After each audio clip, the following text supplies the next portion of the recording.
Hello dear students, welcome to the Bajirao IS Academy. Today is 2nd December and we will discuss the daily Hindu newspaper analysis. So today we have three issues to cover. The first issue is related to Conference of Party 28 which is being held in Dubai. So what is Conference of Party 28? We already discussed in our previous lecture. But here we will elaborate our discussion related to loss and damage fund, what this fund is, and can this fund address the need of the developing nations concerned regarding the issue of climate change. And furthermore, we will shift to the second article that is related to improving the capability of the Indian state. How we can improve the capability.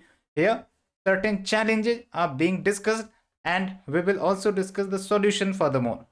And in the last article, the major focus of discussion is Green Credit Initiative, which was proposed by our Prime Minister in Conference of Party 28, and how it is an alternative and a good alternative for the dealing with the climate change apart from the carbon credit system. Okay, so these discussion is very important for the prelims as well as mains. Okay, so let's start our discussion. But if you hadn't subscribed our channel, please do subscribe and also try to share with your friend circle so that your friend should also take advantage in the discussion. So now we are moving, and the first article is related to GS paper 3. So first of all, you know that the Conference of Party 28 is being held in Dubai. Dubai is the city in the UAE. Okay, so what do you mean by loss and damage fund? You have to understand, because in this Dubai session the major issue of discussion is about agreement over loss and damage fund. So you know that climate change has a huge impact on the environment, on the economy, on the society, on the people. But who majorly bears the impact of climate change, whether developed nation or developing? You know that developing nation. But who was historically responsible? The developed nation. Okay, and there are certain change which are irreversible due to the impact of climate change. You can take an example, like if we talk about island nation, let's say Maldives. Okay, so Maldives is island nation, and because of climate change the sea level is rising, so the coastal areas of Maldives is subsiding below the sea water. So this change is irreversible. Also, the loss of a species is also irreversible. So you know that these things are irreversible. So caused by whom? The climate change. So to deal with that, to compensate, there was a suggestion that loss and damage fund should be created. And who provided for this suggestion?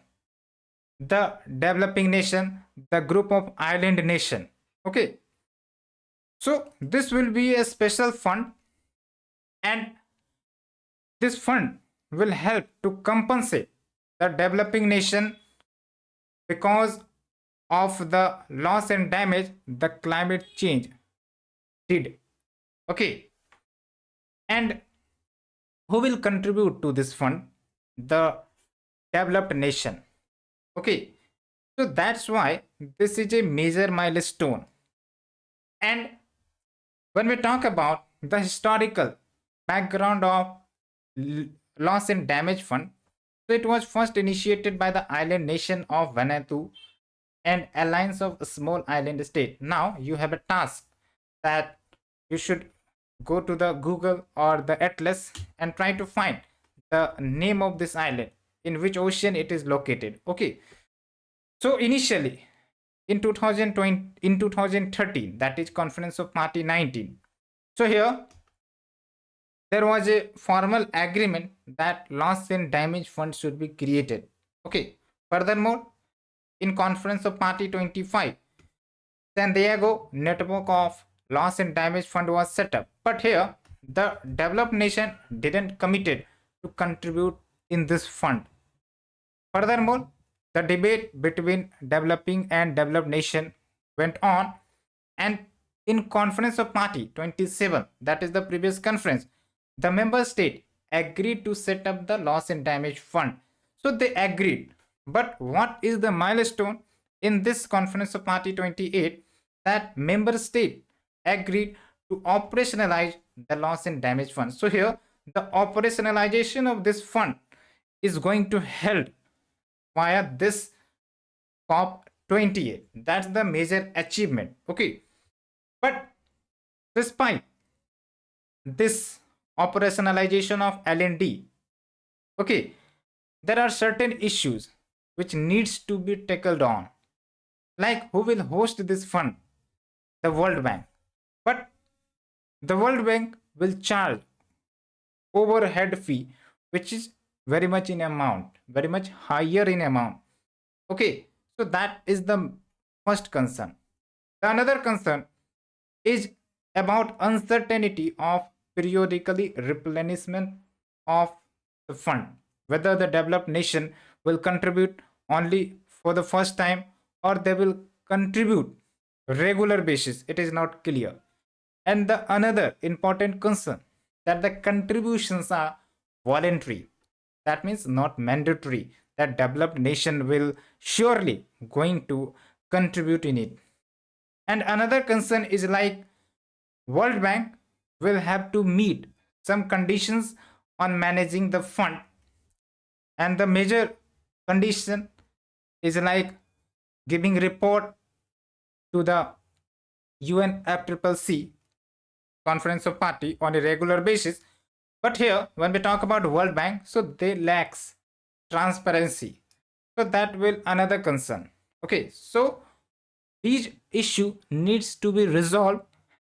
But there is a suggestion in this article that if this comes into existence, if this fund comes into existence, it should be easily accessible to those who need it most in a time bound manner and without bureaucratic hurdle. Okay, and also with sufficient quantity. Okay, and tell me about G77 group, and here you have to find it and comment in the chat box. Now we are shifting to the second article discussion, and it is related to GS paper 2. So when we talk about India, you know that India have the world's largest population, 140 crore population. But when we talk about the challenge India do face, so there are numerous challenges you can count, whether it is social, whether it is economic, whether it is political, whether it is technological. So these are the challenge. Okay, and because of this challenge, the economic position or the social position or the social indicators are not in much good performance. Okay, so how we can improve the capability of Indian state so that these performance should improve and the hurdles faced by Indian citizen should be removed. So we have a suggestion, but before that we have to discuss challenges in a more elaborate manner. First challenge you can quote is the administrative, and in administrative challenge what we observe that among the G20 nation, our country has the smallest number of civil servants per capita. That means we have on average 1600 central government official per million population, and 1 million means 10 lakh population. And when we talk and compare with the United States, on average they have 7500 government personnel.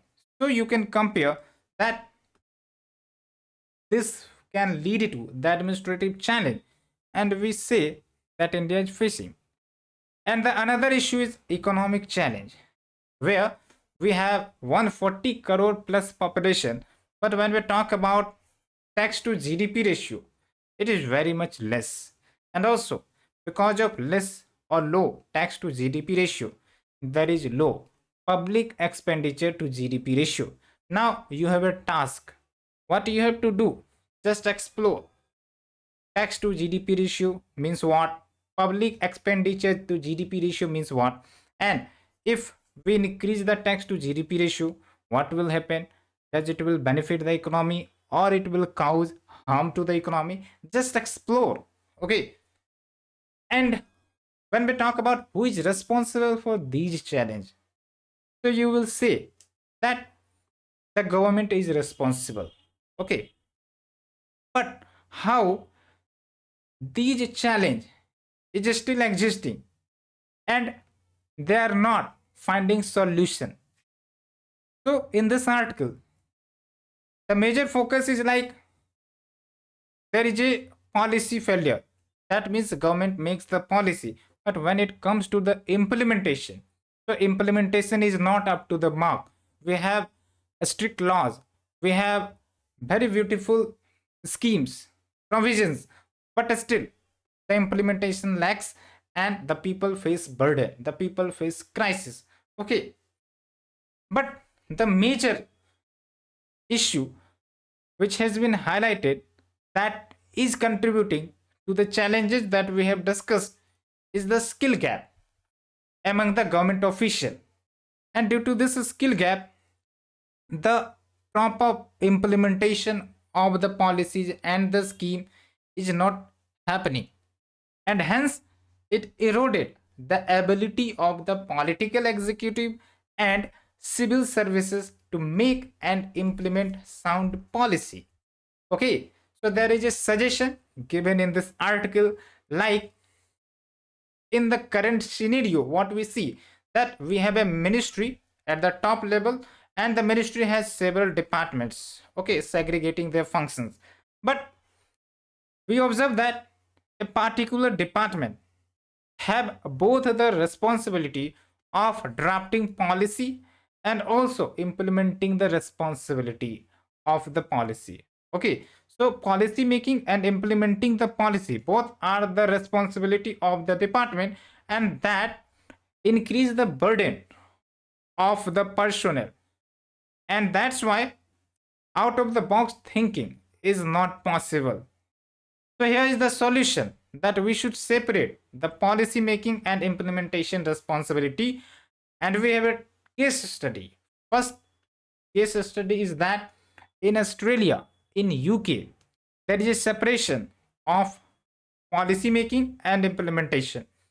And there is case study in India too, like National Highway Authority of India. You know that this authority is responsible for building highway, national highway in India. Okay, so here the policy decision are made at the ministry level, but when we talk about implementing the policy or making or executing the policy, it is taken by the National Highway Authority of India. Also, there is another suggestion, like delegating financial and administrative power to the frontline functionaries. What we see today, that we have top level bureaucratic official, executive official, like IAS officer, IPS officer, but they do not have so much autonomy with respect to the finances or with respect to the administrative power. Okay, and that's why they faces the risk in taking the discretionary actions or out of box implementation of a policy. Okay, so it needs to address. And another issue is like the technological gap. Okay, and for that there is a need to have a institutionalized and regular lateral entry. And we have another challenge, like what we see, that the economic regulator like SEBI, Security and Board Exchange of India, and RBI, the Reserve Bank of India. Okay, so they have under officials. Under officials means The requirement of official is very much high, but the current number of official is not up to that mark. And we have a case study like SEBI has just about 800 professionals, whereas when we talk about the US Security and Exchange Commission, it has more than 4,500 experts to govern the corporate. Similar is the case to RBI. Okay. And when we talk about the role of Comptroller and Auditor General of India, so basically they narrowly audits the report. So there is a need to have a comprehensive auditing of the report. And there is another hurdle like the bureaucrats or the executive, permanent executive that we say, they fears in exercising the discretion in policy matters, as we have already said you that they face fear regarding the regulatory watchdog like the ED or the CBI, and hence they do not take much risk. Okay, so the regulatory body needs to be sensitized that they appreciate the decision, the discretionary action of the bureaucrats in context of policy decision. Otherwise, out of box thinking will not be possible. And there are another issue like appointment of retired official to the regulatory bodies and tribunals that we see that post retirement these top officials given newer post. Okay, and apart from the salary they also get the pension. Okay, so this increases burden of the exchequer. Okay, and what is the indirect concern is like these civil servants when retire. Okay, so before retirement they can be manipulated with respect to the post and parkings in the future. Okay, so there is a suggestion like making retirement age to 65 years. However, it has its own repercussions. Tell me the repercussions if the retirement age increased to 65. And there is another issue like public versus private sector. In the government job, why you try to get a government job is like job security, good salary and bonus and perks, all of that. This is the most pressing need or attraction for a candidate. Okay, so in government job we know that the job security is almost good as compared to the private sector. Okay, so the risk and a skill adjusted pay which is given in the public sector should be lower than the private sector, because this job security and social security related schemes and the bonuses may not be available or may be less available in the private sector as compared to the public sector. Okay, and also we know that the salary given to the government employee is very much high. Okay, and it also gets increased in a higher percentage. So this like disincentivize the population to come to the private sector and attracts more to the government sector. Okay, so this should not be done, and economic growth and development should be the focus area so that more jobs should be generated and people, the youth, should shift towards the private sector like opening company or startups. Okay, so that they can take risk. And you can also understand that government will not be able to provide the government jobs to all the population. Okay, so that's the one scenario. And there is a dark side of the government preparation as well. Like you can think one important statement that if you invest more than 3 year 4 year in government preparation, specifically to the low reputed jobs. Okay, so you are killing your innovation, you are killing your diversity. And if you have a time, try to think on this statement as well. Okay, so now we are shifting to another article, and it is related to the green credit initiative. Okay, and this is very important concept which was proposed from Indian side in the conference of party 28, okay, by our prime minister. And one important outcome of this conference is also that India is going to host the conference of party 33 in 2028. Okay, and tell me whether India already hosted the conference of party in the previous year. And this can be an important question for your prelims section.